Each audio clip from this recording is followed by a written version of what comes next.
بسم الله الرحمن الرحيم. الحمد لله رب العالمين، وأفضل الصلاة وأتم التسليم على سيدنا وحبيبنا وشفيعنا محمد وعلى آله وصحبه أجمعين. أخواتي، امیدوارم که صحت و سلامت باشید إن شاء الله.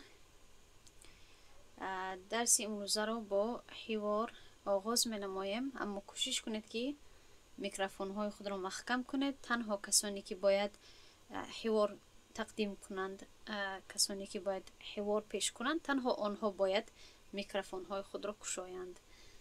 اگر نه بین حوار خلل میرسد، بین درس هم خلل میرسد. پس ان شاء الله اگر شما آماده باشید میتوانید که آغاز کنید. السلام عليكم ورحمة الله وبركاته.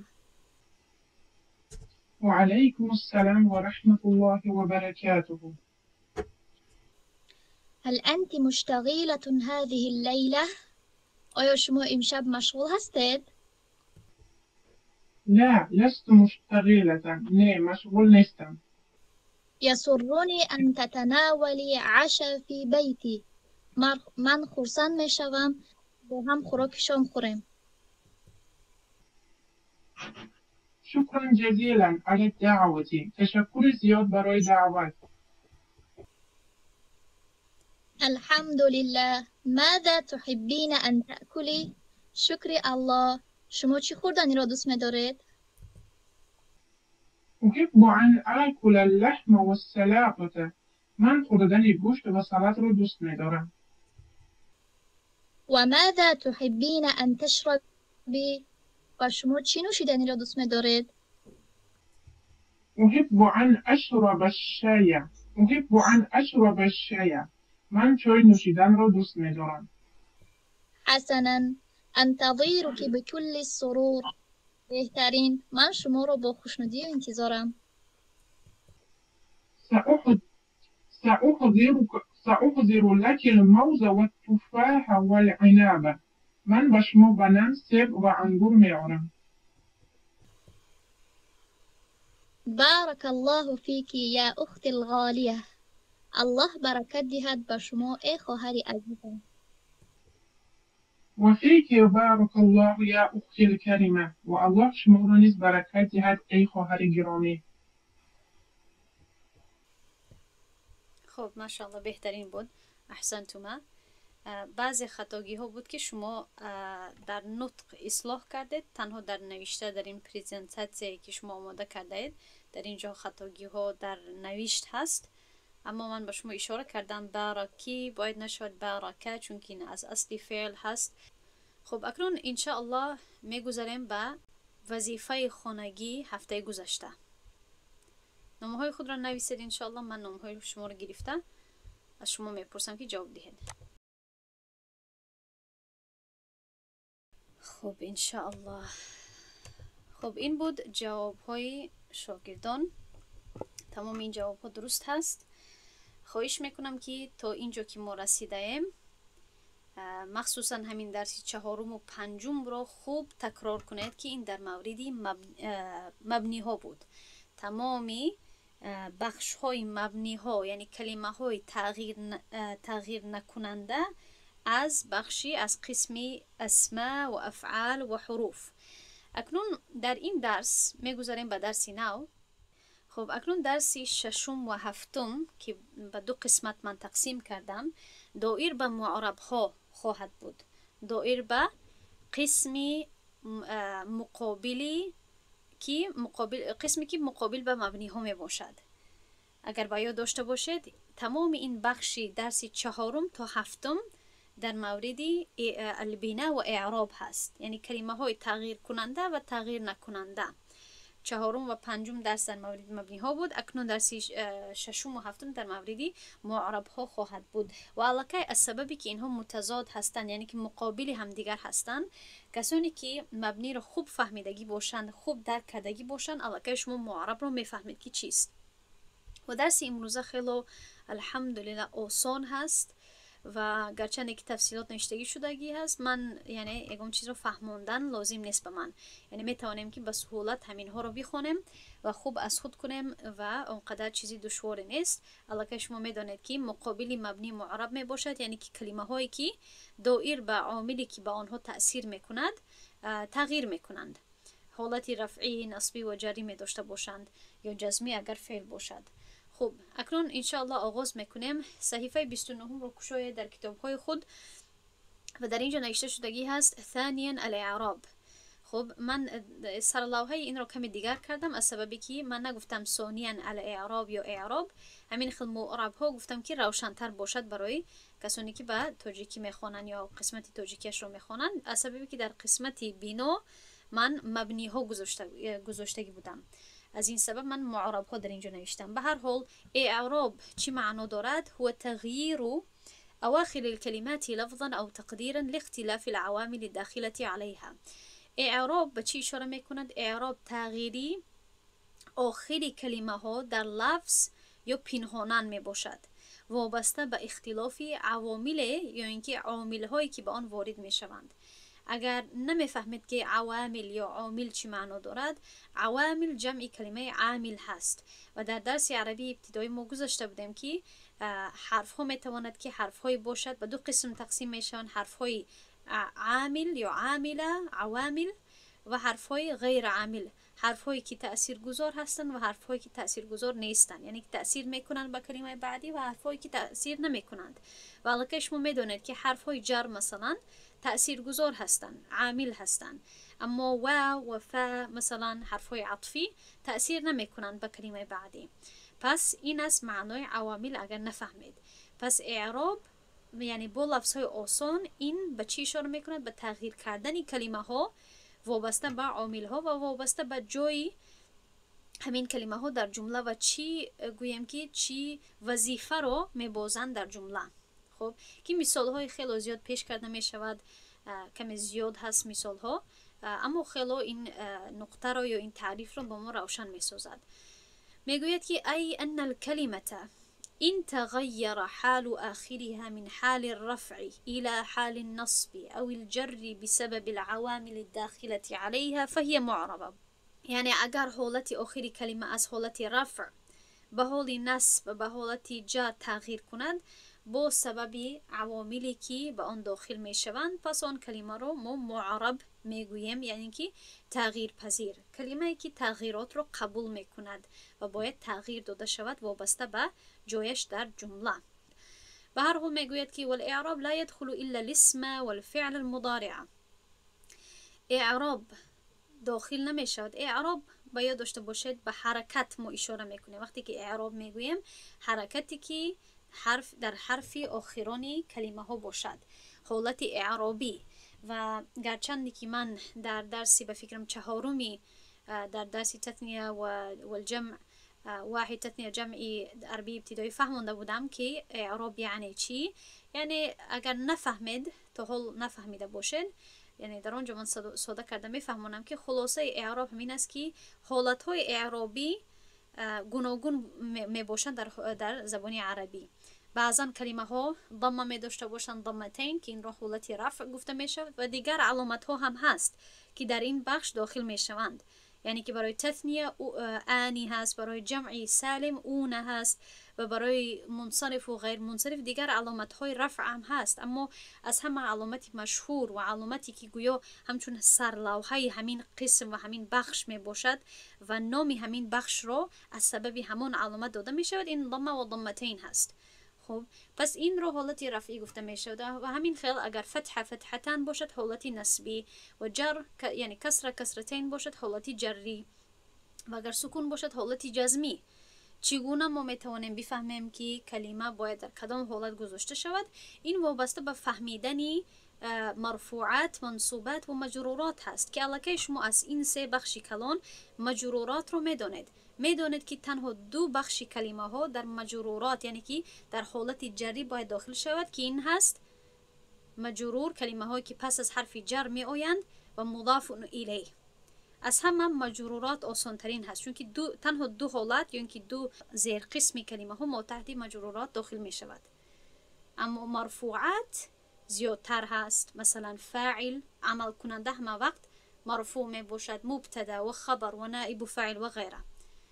با یادم درس های الهدایه با یادم رسید. الهدایه کتابی نحوی هست که در مدرسه و درس داده می شود، اما کمی مشکل هست، اما از همه پسنده ترین کتابی من هست در نحو. به هر حال اکنون دوباره به همین کتاب می آییم. مثال می دهد، می گوید که اعراب تنها به اسم ها و فعل های مضارع داخل می شود و علاقه ما این نقطه را می دانستیم. اعراب به حرف ها داخل می شود؟ نه.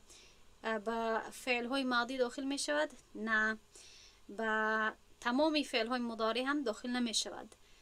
تنها دو بخش فعل های مضارع رو ما استثناء کردگی هستیم، اما با فعل های مضارع داخل می شود و با اسم ها به غیر از 9 بخشی استثناء شده.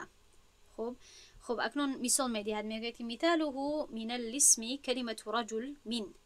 می گوید که در اینجا نظر کنید کلمه رجل را، یعنی که مرد، رجل مرد، کلمه رجل را در این 3 آیت ها نظر کنید. می گوید از سببی که این از جهت تطبیق درس می دهد زیاد آیت های قرآنی را با ما پیش می کند.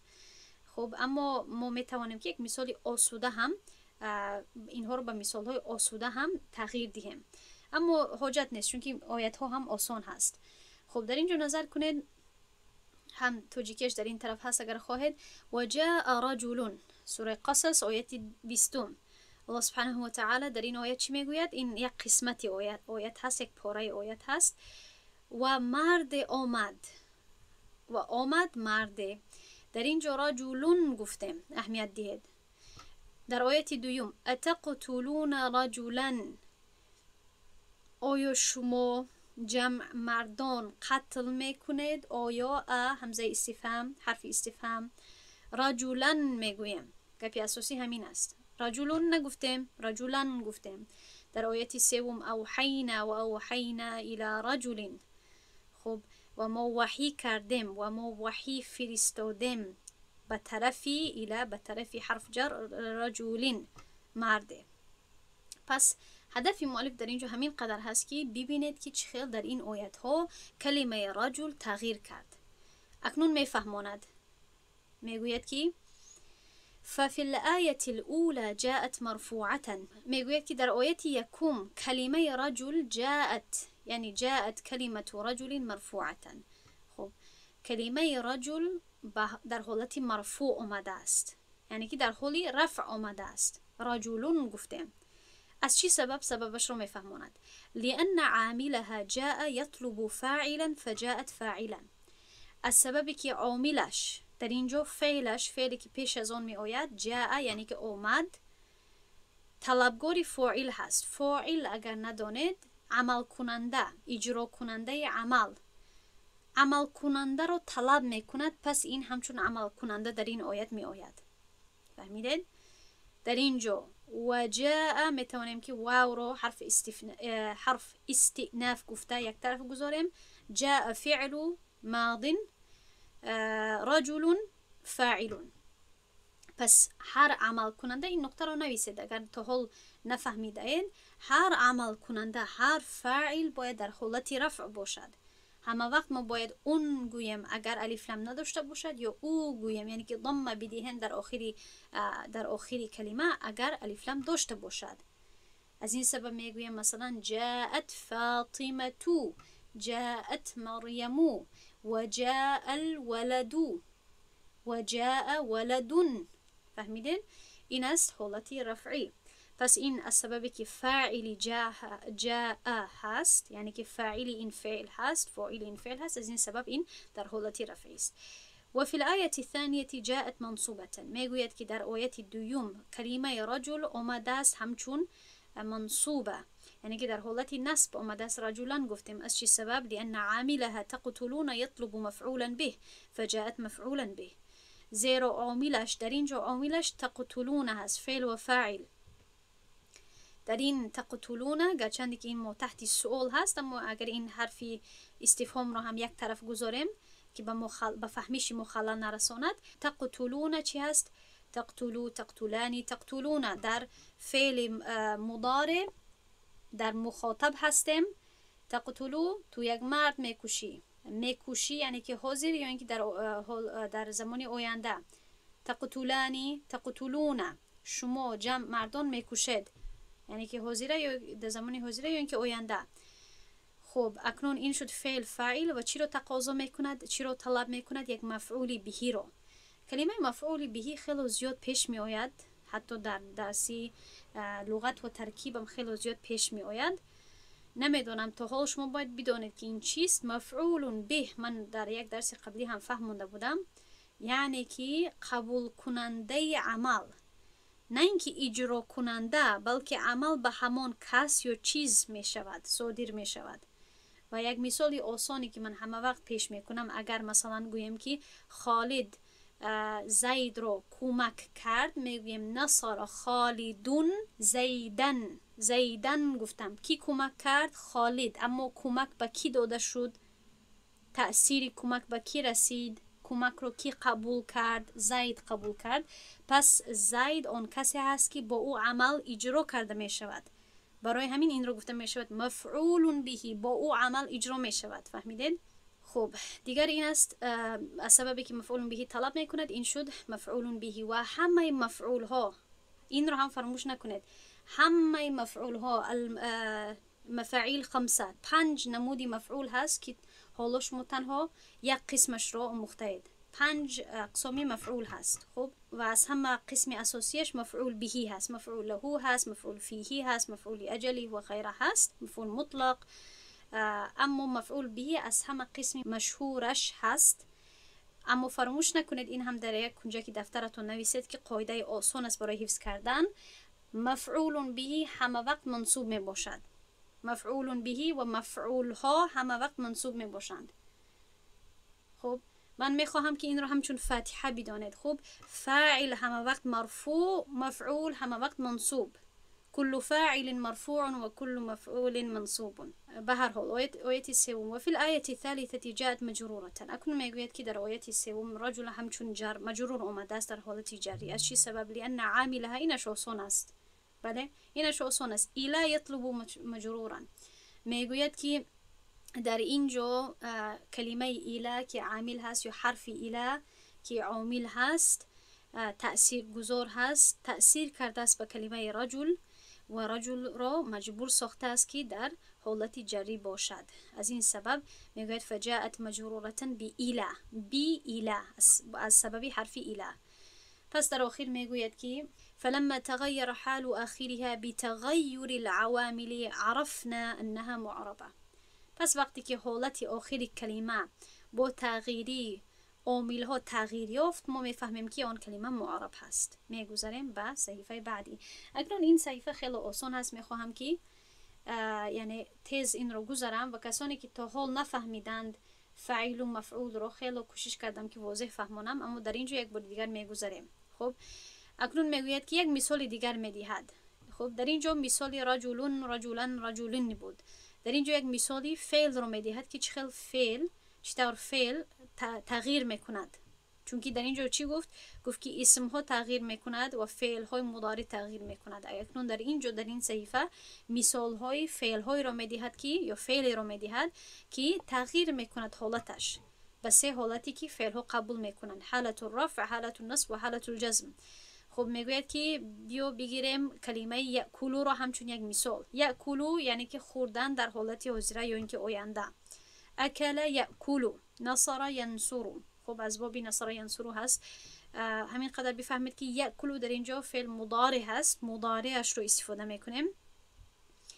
و در این 3 آیت های قرآنی چگونه این تغییر میکند، یعنی که آخرش رو باید نظر کنیم. حالت اعرابی یعنی که آخرش رو باید نظر کنیم، حرکتی که در آخران حرفش هست. خب در اینجا لو، در اینجا لا و در اینجا لم با سکون آمده است. خب قول الله سبحانه و تعالی یأکل الطعام، میخورد طعام را. یأکلو گفته شد، سبب هایش بعداً می آید.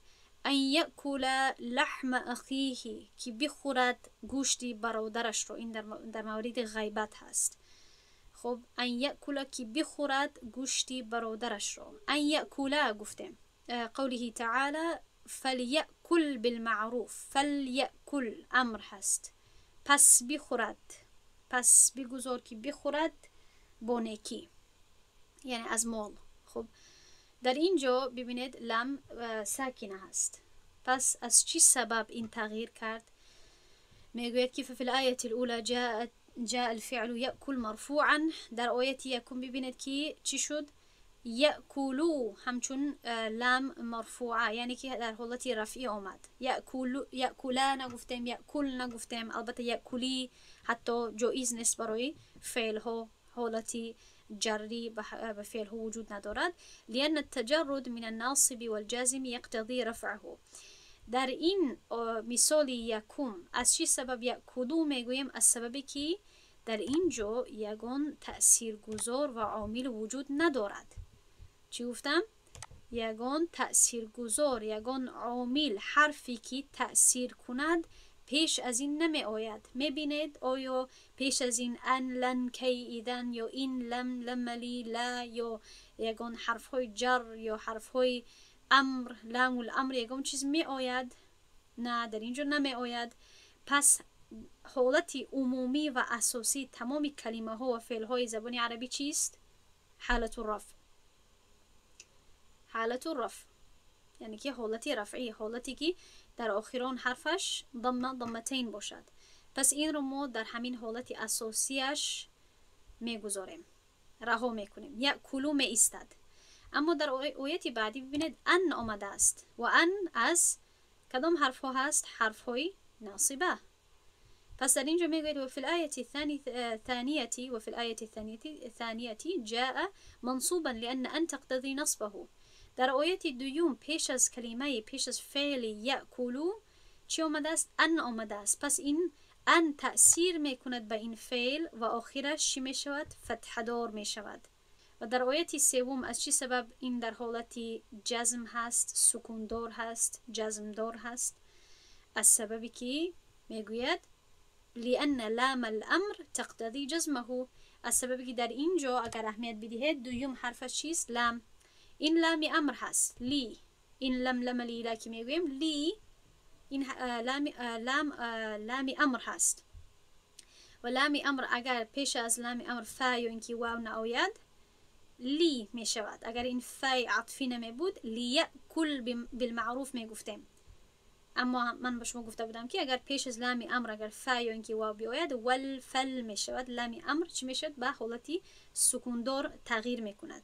پس از سببی که لام امری پیش از این می آید، لام امری فعل های مضارع را چی می کند؟ به فعل های امر وقتی که تبدیل می کند، فعل های امر در آخرش چی دارد؟ سکون دارد، جزم دارد، در حالتی جزم می باشند.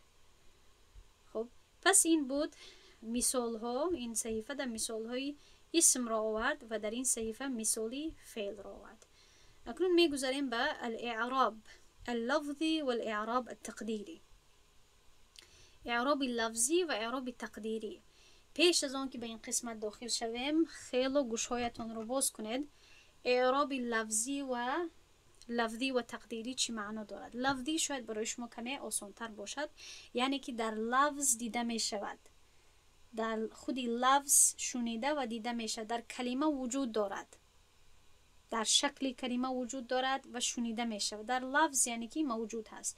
تقدیری من بعضی وقت در همین تاجیکیش هم تقدیری نوشتم، پنهانی بعضی وقت نوشتم، تقدیری در دیگر جایهایش نوشتم. از حاضر بفهمید که تقدیری چیست، دیگر نپرسید که تقدیری یعنی چی. تقدیری یعنی که پنهانی، بجایی. خب یعنی که چی؟ پنهانی یا اینکه بجایی که میگویم، یا حتی این معنای فرض و تقدیر که میگویم، نمیدونم به تاجیکی به فکرم نمیگوین، شاید به تاجیکی کتابی بگوین، اما به زبان دری مثلا میگویم یک کلمه رو استفاده میکنیم که اصلش عربی هست، میگویم اگر فرض و تقدیرا این گونه باشد. خب یعنی که به عربی بالفرض و تقدیر میگویم، فرض کنیم همین خیلی. خب به تاجیکی میگوین فرض کنیم، این گونه به یادم رسید، فرض کن که همین خیلی باشد. همین فرض کن که میگویم به تاجیکی عربیش بالفرض و تقدیر هست، یعنی که هر دوی کلمه ها هم فرض و تقدیر چی معنا دارند؟ یعنی معناهای مترادف دارند. یعنی که باید که ما گویا که فرض کنیم که همین حرکت در همونجا وجود دارد، اما اگر پنهانی هم بگوید این باکی ندارد. خب و این رو خواهید فهمید با مثال ها. اکنون در این بخش ما نظر میکنیم که چخیل بعضی کلمه ها اعرابشان واضح معلوم می شود، یعنی که با حرکت ها معلوم می شود، و بعضی کلمه ها هست که اعرابشان معلوم نمی شود. اعرابشان معلوم نمی شود بلکه پنهانی هست. به جایی که فرض میکنیم که در همون جا هست این گونه گوید، همین پنهانی هم گوید می شود، چون که یک چیز هست. اینقدر من در گپ‌های میده چیده اونقدر من وقت را ضایع کردن را پسند نمی کنم، از سببی که این علم اسبابی هست، یعنی که هر گونه‌ای که فهمید مقصد همین است که در کتاب وقتی که عربی رو بخونید درست تلفظ کنید و درست بخونید. به هر حال خب در اینجا تعریفی کوتاه رو می‌دهد: هو الذي يظهر اثره في النطق ولا يمنع من التلفظ به مانع. اعراب لفظی یا اینکه ظاهر چیست؟ اعرابی است که تأثیر آن در تلفظ ظاهر می شود و هیچ مانعی برای تلفظ آن وجود ندارد. گپی اساسی همین است که تأثیر آن یا اینکه اثر آن در خود تلفظ، در خود شکل کلمه، در نطق کلمه ظاهر می شود و هیچ مانعی وجود ندارد، از سببی که در زبان عربی 3 مانعی هست که در اینجا ذکر می کند بعداً، که چی چیزها می تواند مانع شود از و کلمه رو باز دارد که اعرابش ظاهر شود. که ظهور الضمه والفتحه. خوب نمیخونم این رو. بمانند ظاهر شدن ضمه و فتحه و کسره در آخر کلمه رجل، چطوری که در صحیفه قبلی کرده بودیم: رجل، رجلان، رجلین. و ظهور الضمه والفتحه والسکون في آخر کلمه یأکل، و ظاهر شدن ضمه و فتحه و سکون یا جزم در فعلی که در این صحیفه گذاشتیم. این رو گفته می شود چی؟ اعرابی ظاهری یا اینکه لفظی، که خیلی آسان هست. و اعرابی تقدیری چیست؟ یعنی پنهانی. هو الذي لا يظهر اثره في النطق. اعرابی است که تأثیر آن در تلفظ ظاهر نمی شود. تمام، همین قدر گپی اساسی هست. و انما يقدر لمانع كالتعذر او الثقل او اشتغال المحل بحركة المناسبة. بلکه به دلیل مانعی پنهان کرده می شود. یقدر پنهان کرده می شود یا اینکه تصور کرده می شود، فرض کرده می شود. از چی سبب؟ مانعه. کدام مانعه ها هست؟ لمانع، از سبب مانعی كالتعذر. مانعی یکم این است تعذر، عذر داشتن. عذر داشتن، تعذر معنایش رو من برای شما بعدا میفهمونم. ثقل نوشتم در اینجا، وزنینی، دشواری تلفظ. خب فرق بین اینها رو من میفهمونم، حالا کمی شاید به هم دیگر مانند معلوم میشوند. و سوم مانعه چیست؟ مشغول بودن محل با حرکتی مناسب. این رو ما امروز نمیگذاریم، اما تعذر و ثقل رو میگذاریم.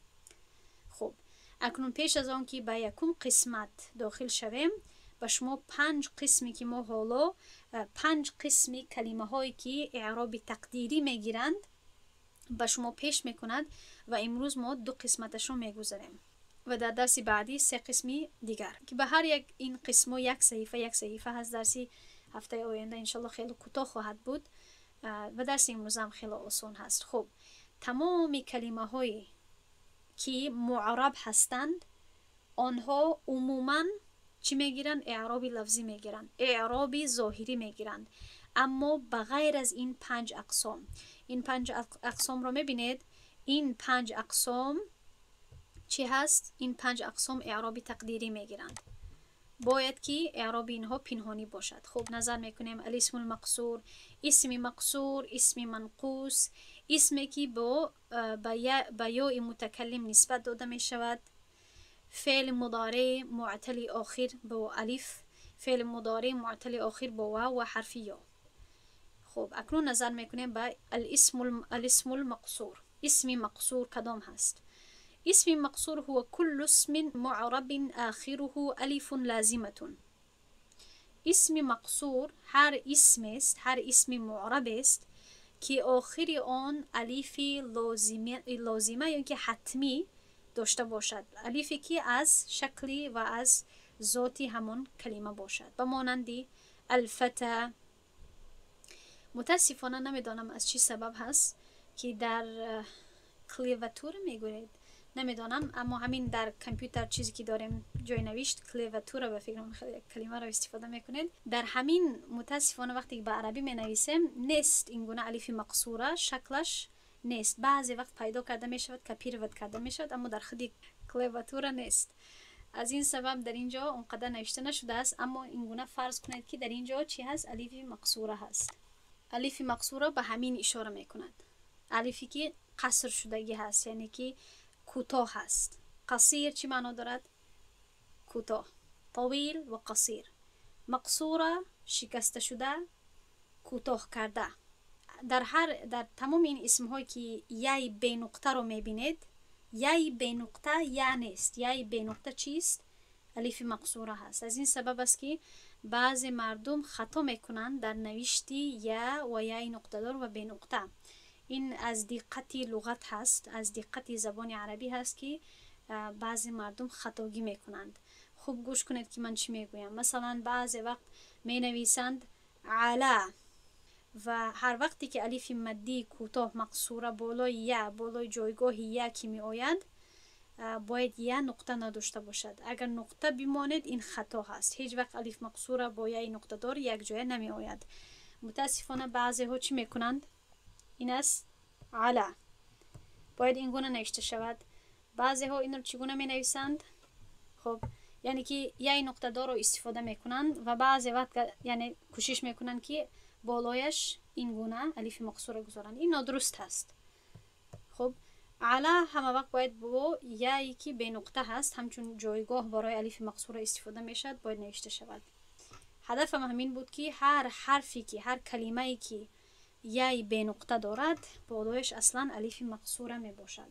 خب و مقصد این تعریف چیست؟ که هر اسمی که معرب هست و آخرش الف لازمه هست، الف الحتمی هست، چی به شکل دراز باشد، چی به شکل کوتاه باشد، اینها را اسمهای مقصور گفته می شود. و قانون وجود دارد که در کدام وقت باید همین الف رو دراز نوشته شود و در کدام حالت می توانید که کوتاه نویسید. اما این قانونی دقیق تر هست که از درس ما بیرون هست. مقصد همین است که اسم مقصور هر کلمه هست که با الف مقصوره به انتها می رسد. من برای شما یک تعریف آسان تر رو پیش کردم. فهمیدید؟ هر کلمه، هر اسمی که با الف مقصوره به انتها رسد، این رو گفته می شود اسم مقصور. البته خب حکم این چیست؟ در آن هر سه حرکت پنهان کرده می شود و ظاهر شدن آنها با سبب تعذر منع می گردد، مانند کلمه الهدى در آیت های زیرین. خلاص همین قدر هست. یعنی که در بخش اسم های مقصور اولا دو نقطه رو باید بگذارید. یکمش این است که شما باید بدانید که اسم مقصور یعنی چی، یعنی اسمی که با الف مقصور به انتها می رسد. و حکمش چیست؟ حکمش همین است که به مانند مبنی معلوم می شود، اما در اصل مبنی نیست. اما ضمه و فتحه و کسره در هر سه حالت های اعرابی پنهانن با او می باشد، اما ظاهرا معلوم نمی شود. پنهانن اعراب می داشته باشد، اما ظاهرا معلوم نمی شود. پس می گوید که این مثال الهدى را همچون یک مثال می گیریم در این آیت های قرآنی. جاءهم الهدى، ببینید در اینجا جاءهم الهدى، جاءهم فعل و مفعول و فاعل. هدایت آمد به آنها هدایت آمد. پس در اینجا مؤلف میفهماند که فاعل مرفوع، یعنی در اینجا الهدى چیست؟ فاعل مرفوع هست. ما گفتیم که فاعل هر عمل کننده در حالت رفعی می باشد. علامت رفعش چیست؟ اما میگوید که علامت رفعش ضمه المقدره هست و علامت رفعه الضمه المقدره على آخره. و علامت رفع بودنش چیست؟ ضمه پوشیده مقدره یا فرض شده در آخرش. از چی سبب ما نمیبینیم؟ منع من ظهورها التعذر، که از سبب عذر داشتن، از سبب غیر امکان بودن ظاهر شدنش در اینجا ظاهر نشده است. تعذر که سبب ظاهر نشدن حرکت ها در بخش اسم های مقصوره می باشد. این اشاره میکند به غیر امکان بودن ظاهر شدن همین حرکت ها، از سببی که در آخری همین کلمه ها چیست؟ الف مقصوره هست و الف مقصوره ساکنه هست و حرکت رو قبول نمی کند. حرکت رو قبول نمی کند. الف مده هست، حرکت رو قبول نمی کند و یعنی که گویا که به آن حرکت گذاشتن غیر ممکن است و این رو گفته میشد التعذر. خواهید میتواند عذر داشتن گوید، اما این اصلا تعذر یعنی که در اینجا چی هست؟ غیر امکان، یعنی محال هست، غیر ممکن است همین حرکت رو به همین آخران حرف گذاشتن. اما این پنهانن در حالتی رفعی هست. ما نمیگویم هدا او جاءهم الهدا او، نمیگویم، بلکه هدا می ایستد. در حالت نسبی هم هدا می ایستد، در حالت جری هم هدا می ایستد. از سبب این نه که این مبنی هست. فراموش نکنید این مبنی نیست، این معرب هست. فرقیت رو در صحیفه بعدی می خونیم. اما اعراب این تقدیراً می باشد، یعنی که پنهانن می داشته باشد. خب در آیت دویم قال تعالی سمعنا الهدى، ما شنیدیم هدایت رو. سمعنا فعل و فاعل، الهدى مفعول به. مفعول به باید که چی باشد؟ منصوب باشد. منصوب هست. شاید شما بگویید که بله منصوب هست، اما نه، این آخران حرکتش این است، آخران حرفش این است و این تقدیری هست. این حالت عمومیش هست، حالت همیشگیش هست. اما در اینجا علامت نصبه الفتحه المقدره على آخره، علامت نصب بودنش این فتحه پنهانی هست در آخرش. از چی سبب ظاهر نشده است؟ منع من ظهورها التعذر، باز هم تعذر، غیر امکانیت، غیر ممکن بودن منع کرده هست از ظاهر شدن این حرکت. و در آخران مثال که در اینجا یعنی اصلا این اگر ما همون گویم که همون طریقه قیاسی رو اگر ما پیروی کنیم، این باید هدا شود و هدا او و هدا ای، اما این گونه نمی شود از سببی که حرکتی با حرکتی پنهانی اعراب می داشته باشد. در آخران آیت ارسل رسوله بالهدى. خب بل اینجا در حرفی جر هست و این شد مجرور، پس این است اسم مجرور بالباء، علامتی جرش چیست؟ الکسر المقدر على آخره، کسره پنهانی در آخرش و بسبب تعذر ظاهر نشده است. پس این است خلاصه این بخشی یکم. خیلی آسان هست. من گفتم دو نقطه رو باید داشته باشید. یکم اسم مقصور چیست و دوم این که اعرابش تقدیری می باشد نه اینکه لفظی. و در اینجا یک تنبیه به ما پیش میکند که من همین تنبیه رو الکی به شما کمی اشاره کردم. میگوید که این قال قائل لما لا يعد المقصور من المبني لثباته على حالة واحدة، که به شما هم شاید این سوال پیش آید. میگوید که اگر کسی بگوید که چرا اسم مقصور را از اسمهای مبنی نمی حسابند با وجود آن که حالت آن در یک شکل استوار میماند، قلت میگویم انما ثباته على حالة واحدة في الظاهر فقط، استواری آن کلمه تنها در ظاهر این گونه معلوم می شود. استواری آن بر یک حالت تنها در ظاهر است. والحق انه متغیر فی التقدیر، اما حقیقت این است که در تقدیر یعنی پنهانا تغییر می کند. و دلیلش چیست؟ چی این رو فرق می کند، جدا می کند؟ دلیل این است که اسم مقصور می تواند که تثنیه و جمع شود، در حالی که اسمهای مبنی نه تثنیه می شوند و نه جمع. پس درست هست فیصح ان تثنیه و تجمع. پس درست هست که کلمه الفتا و العصا که از بخشی اسم مقصور هست تثنیه و جمع شود. عصوانی عصواتون، فتیانی فتیاتون. خب ولا يصح هذا في نحو هؤلاء و من. اما در این گونه اسمهای مبنی جایز نیست که ما اینها یعنی با اینها نه تثنیه هست و نه جمع. و این بخشی آخران بخشی اسمهای منقوص هست که این هم خیلی آسان هست. دو نقطه دارد. اسم منقوص چیست؟ اسم منقوص اسمهایی هست که در آخرش یایی ساکینه دارد. یای ساکینه ای که ما قبلش کسره هست. دیدید که چقدر آسان است. اسم مقصور چیست؟ اسم مقصور کلمه ای که با الیفی ساکینه یا مده به پایان رسد که ما قبلش فتحه باشد.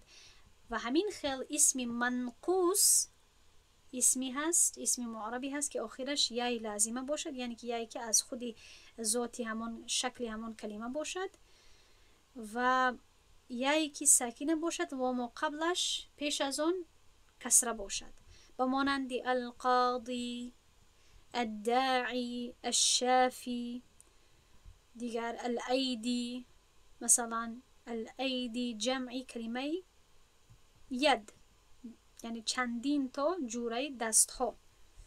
به هر حال به معنای اینها نمیروه، مقدر مهم نیست.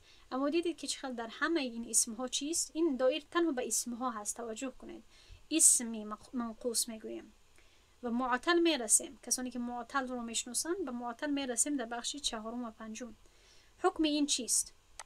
خب حکمش این است که تقدر علیه الضمة والكسرة ويمنع من ظهورهما الثقل اما الفتحة فتظهر عليه لخفتها. حکم این کمی از حکم بخش یکم دیگر هست، اما این هم خیلی آسان هست. خب در حالت رفع و در حالت جر، یعنی یکم حالت و سوم حالت به مانند گروه یکم پنهان می شود، اعراب تقدیری دارد. تنها در حالت نصب فتحه ظاهر می شود. فهمو؟ نظر کنید در اینجا با مانند کلمه ایدی، کلمه دست ها، این را همچون مثال پیش میکنه در 3 آیت های قرآنی. خب میگوید که در اینجا نظر کنیم. قال تعالی ذلك بما قدمت ایدیکم. از اینجا اگر چی کنیم؟ از اینجا اگر ما ترکیب کنیم قدمت فعل و ایدیکم فاعل می شود، مضاف و مضاف الیه فاعلون. ایدیکم گفتم، نه اینکه ایدیکم. ایدیکم نگفتم، ایدیکم نگفتم، ایدیکم نگفتم، ایدیکم. ایدی بود، ایدی ماند. تنها این ضمیر متصل در آخرش مضاف الیه پیوست شد، یعنی که دستهای شما. این است یعنی همچون نتیجه آن چیزی که دستهای شما پیش داده است، یعنی که عمل کرده است. میگوید ایدیکم در این آیت چیست؟ فاعل هست، یعنی دستها، اون کارها، اون عملها، اون گویم که نتیجه هایی که دستهای یک انسان پیش کرده باشد. این مجازن گفته می شود این گونه. در این آیت میگوید که ایدی در اینجا فاعل هست، مرفوع، در حالت رفعی هست. اما آیا ما میبینیم یا میشنویم رفع را، ضمتین را نمیشنویم. پس اینم به مانند بخش یکم هست. علامت رفعه الضمه المقدره علی یا، بالای یا یک ضمه پنهانی هست، اما از چی سبب ظاهر نشده است؟ از سبب ثقل. ثقل یعنی وزنینی، به زبان وزنین هست، خیلی دشوار هست ایدیکم گفتن. فرق نمی کند که من و شما چی فکر میکنیم این آسان است یا دشوار است، اما این گویم که یک سنتی یا یک رواجی عرب ها هست که از اول چیزی که به زبانشون مشکل بود اون چیزها رو پنهانن یا اینکه حذف شدگی هست. پس آنها همین گونه یک قانون دارند که هر چیزی که به زبان دشوار باشد حذف می شود یا تبدیل می شود. پس ایدیکم گفتن نمی شود ایدیکم. پس این رو ما میگیم فاعل مرفوع علامت رفعه الضمه المقدره علی یا، و سبب ثقل یعنی دشواری ظاهر نشده است. اکنون ببینیم دویم مثال را. این است حالت نسبی و همه وقت به همین ترتیب میکنیم، حالت رفعی، نسبی و جری. این است حالت نسبی. قال تعالی کفوا ایدیکم، دستهای خود را باز دارید. خب ایدیکم دیدید فتحه رو در اینجا. پس در اینجا چی شد؟ مفعول بهی هست، در اینجا فعل امری هست. شما جمع باز دارید ایدیکم، دستان خود را. مضاف الیه اما مفعول بهی می شود. مفعول بهی همه وقت باید در حالت نصب باشد. پس در حالت نصب هست، بله دیده می شود. بله علامتش چیست؟ نصبه، علامت نصبه الفتحة الظاهره. در اینجا فتحه ظاهره هست، فتحه که ظاهر ما می بینیم. در آیت آخران ولا تلقوا بأيديكم إلى التهلكة وأحسنوا، الله سبحانه و تعالی میفرماید که دستان خود را، یعنی که خود را به هلاکت نکشانید، نبرید. خب معنایش اونقدر مهم نیست. در اینجا به حرف جر هست. ایدیکم اصلا قیاسا باید باشد، از سببی که مجرور، اسم مجرور می شود. آخران حرفش باید چی بگیرد؟ باید کسره بگیرد. اما آیا گرفته است؟ نه. وقتی که خالی از اعراب باشد یعنی که در اینجا چی است؟ در اینجا سکون هست. خب ایدیکم اسم مجرور هست از سبب به حرف جر. علامتی جرش چیست؟ الکسرة المقدره، کسره پنهانی بالای و از سبب ثقل منع شده است.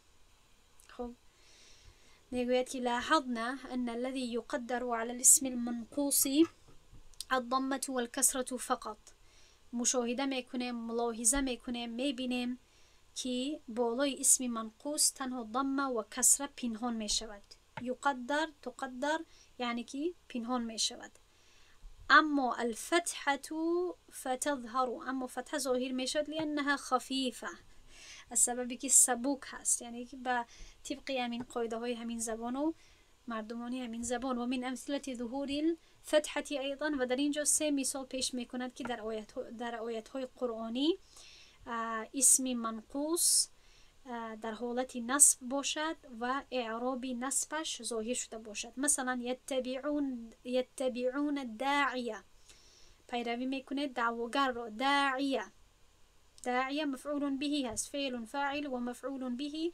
در اینجا مفعول به هست و علامت نصبش همین الفتحه الظاهره هست. و اینی خفت الموالیه کلا اذا بلغت التراقیه. خب پس در هر 3 این مثال ها چیست؟ این کلمه های منقوص در حالت نسبی هستند. کلمه هایی که آخرشان چیست؟ آخرشان یای نقطه دار هست.